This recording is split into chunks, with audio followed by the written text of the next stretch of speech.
Sinta ikut ke hutan. Disitulah akhirnya Rahwana menyuruh Kalamarica mendatangkan Kijang Kencana yang kelak dikejar oleh Rama. Ketika Rama mengejar, dia datang, si Rahwana. Ada banyak orang-orang tertentu menilai bahwa wanita itu sangat menyukai kegemerlapan. Wanita sangat menyukai hal-hal yang kinclong, maka Sinta yang setia pada Rama dikasih iming-iming hal-hal yang kinclong. Tak ada yang bisa menjelaskan apakah Sinta betul-betul tertarik kepada gemerlapnya Kijang Kencana. Kalau menurut saya, no, perempuan tidak terlalu penting kegemerlapan. Itu yang kedua. Yang pertama adalah keabadian. Di tengah kijang itu tertulis namanya Dewi Sinta. Siapa perempuan yang gak kekelepek-kelepek disebut janji abadi? Setiap orang pasti punya teman, bukan sekedar teman tapi kaki atau tangan, yang tanpa itu dia tidak bisa berbuat apa-apa. Begitu pula Rama. Rama punya dua pendamping sebagai titisan Wisnu. Salah satu tangan kanan Rama, yang saya maksud tadi, Laksmana, mempunyai kesaktian yang luar biasa, antara lain Indra Wastra, pusaka dari Sang Siwa, yang dengan itu dia bisa mengalahkan Indrajit, anak Rahwana. Lesmana termasuk tokoh yang tragis.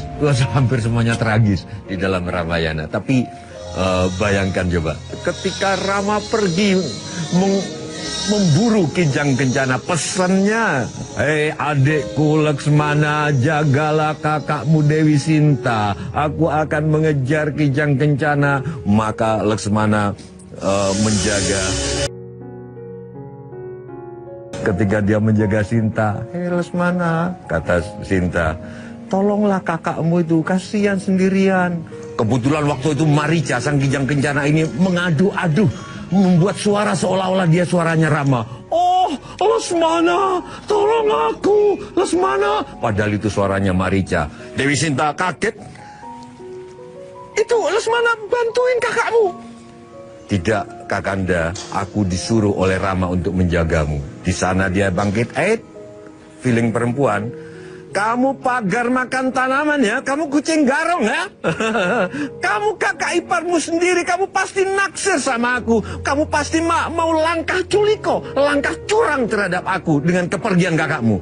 Disitulah Laksmana ambil sumpah. Sumpah zaman dulu ya, bukan gak sumpah sekarang. Sumpah sekarang, sumpah jabatan, nah gak ada apa-apanya. Ini sumpah zaman dulu, disaksikan oleh semesta. Oke Kakanda, agar kau tidak mencurigai aku, saat ini pula aku bersumpah untuk selibat. Apa nggak ngenes, ganteng, sakti, bersumpah untuk jomblo selamanya. Padahal jomblo itu adalah manusia paling sombong di dunia. Jomblo lah orang yang paling merasa bisa hidup sendirian di muka bumi. Laksmana. Inilah Hanoman kera putih. Inilah cara nenek moyang kita menyindir kita bahwa yang disebut manusia bukanlah makhluk yang harus berwujud manusia. Yang disebut manusia adalah setiap makhluk yang punya esensi manusia. Sejak awal Hanoman memang sudah dirancang untuk sakti. Sejak awal Hanoman memang sudah dirancang untuk menemani Rama. Karena kecerdasan Rama harus dibantu oleh keberanian. Wah, saking gayanya Hanoman, matahari aja dianggap kayak buah-buahan sama Hanoman. Saking dia bisa terbang, disamperin matahari, hampir aja matahari ditabraknya. Kesaktiannya sangat luar biasa. Hanoman punya aji yang bisa melesat lebih cepat dari angin. Karena itu dari jutaan kera yang dimiliki oleh Rama, satu-satunya yang dijadikan duta untuk menyeberangi laut, Hanoman yang bisa melompat ke sana. Begitu melompat dia, pijakannya gunung cugruk. Gunung Maliawan dipakai jadi pijakan untuk melompat menyeberangi laut. Semua gunung hancur. Akibatnya Rama memanggil Hanoman. Rama cuma begini. Ini dijadikan pancatannya, dijadikan titik tolaknya sang Hanoman. Hanoman melompat dari telunjuknya kebablasan bahkan sampai ke Alengka.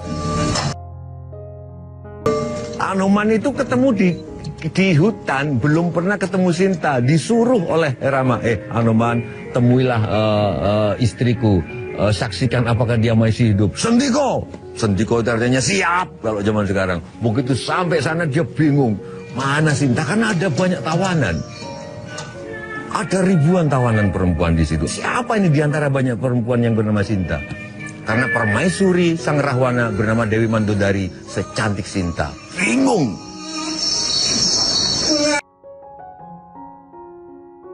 Wah, Anoman sangat iseng ini. Mau pulang, Anoman balik lagi enggak? Aku harus ngasih pelajaran, ini strategi perangnya Anoman. Ngasih pelajaran ke Rahwana bahwa Rama sangat luar biasa. Jangankan jutaan pasukannya, satu orang saja bisa menghancur leburkan Alengka. Dia biarkan dirinya dibakar, dia biarkan dirinya ditangkap oleh Indrajit, biarkan seperti itu. Begitu ekornya dibakar, dia melompat-lompat dari rumah ke rumah kecuali yang dikasih janur kuning.